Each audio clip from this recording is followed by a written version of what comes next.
لیکن کبھی انسان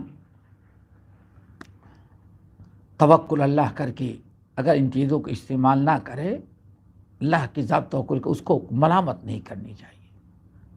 جانتے ہیں صحابہ کرام، جس میں عبداللہ بن حذافہ سہمی کا نام سنا ہوگا، جب رومی بادشاہ نے ان کے سامنے ساری چیزیں پیش کی، سب کا انکار کر دیا، کھانے کے لیے کمرے میں بند کر دیا، سوائے شراب اور خنزیر کے گوشت کے کوئی چیز نہیں رکھا۔ اس نے کہا اب اس مسلمان کو خنزیر کھلائیں گے، شراب پی لیں گے، اس کی بات ماریں گے تاکہ اس کی ضد ختم ہو جائے اور ہم بتا سکیں کہ ہم نے مسلمان کو خنزیر کھلا دیا اور شراب پلا دیا۔ ایک وقت تو ہوتا ہے، ان کے ذہن میں بات آ گئی کہ ہمارے ساتھ اس لیے یہ کر رہا ہے، نہیں پیا، بند کمرے میں، بڑا طویل قصہ ہے، ڈال دیا، نہیں استعمال کیا۔ بھوک پیاس سے بالکل ایسے وہ اکڑ گئے، وہ ہوش آواز سب ختم، اور کیا کہتے ہیں، یعنی چلنے پھرنے کے لائق نہیں گئے۔ جو جیلر کہتے میرا جیل کا جو نگراں ہوتا ہے، وہ دیکھا تو چلایا، رومی بادشاہ کہا رہے حضرت تو بھوکا مر جائے گا، تو پوری دنیا کہے گی قیدی کو بھوکا مار ڈالا۔ اب بدنامی، یعنی آج کی طرح ظالم لوگ تو نہیں، تو اس کا کہا کہ واقعی قیدی ہے، قیدی کو نہیں بھوکا مار ڈالیں، اس کی کھانے کا، پینے کا، رہنے کا انتظام کریں۔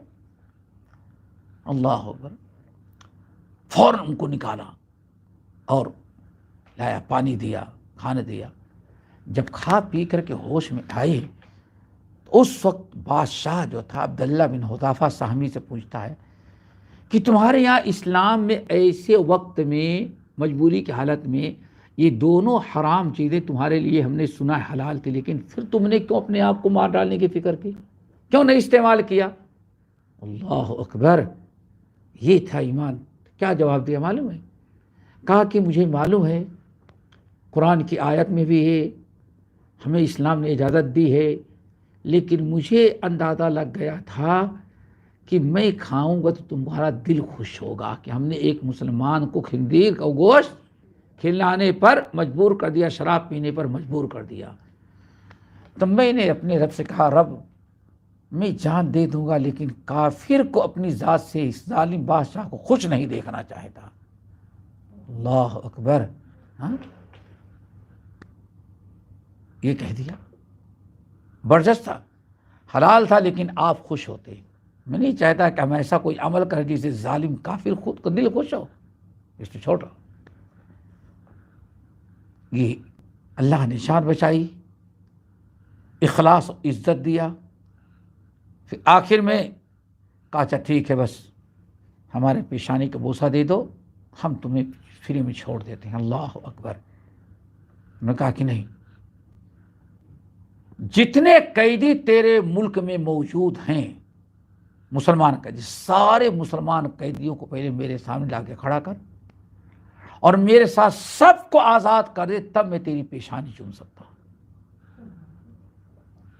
بادشاہ نے پورے ملک کے اندر جتنے قیدی تھے مسلمان، سارے قیدیوں کو بلوایا، آزاد کرایا، کہا عبداللہ اب میں نے آزاد کر دیا۔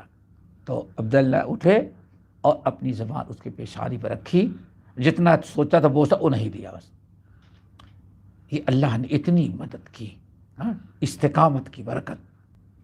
یہ بڑا طویل واقعہ ہے، کیا کیا ہوا پھر کسی اور موقع پر، لیکن عزت کتنی ملی۔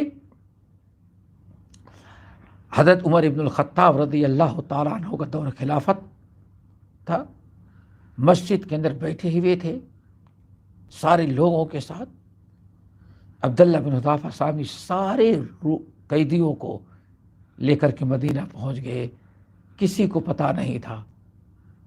عمر فاروق نے دیکھا، لوگوں نے استقبال کیا، کیا ہو گیا، کیسے آ گئے ہم لوگ، تم کو شہید کر ڈالا۔ انہیں پورا قصہ سنایا اور کہا میں اتنی قیدیوں کو آزاد کرانے کے لیے اپنی جان اپنے آزاد کرانے کے لیے میں نے اس کی پیشانی پر زبان رکھ دی۔ عمر فاروق رضی اللہ عنہ خوش ہوئے اور جوش میں کھڑے ہوئے، کہا کہ سب سے پہلے میں عبداللہ بن حذافہ سہمی کی پیشانی کو بوسہ دوں گا، اور ہر مسلمان پر واجب ہے کہ اس کی پیشانی کا بوسہ دے۔ عبداللہ بن حذافہ سہمی۔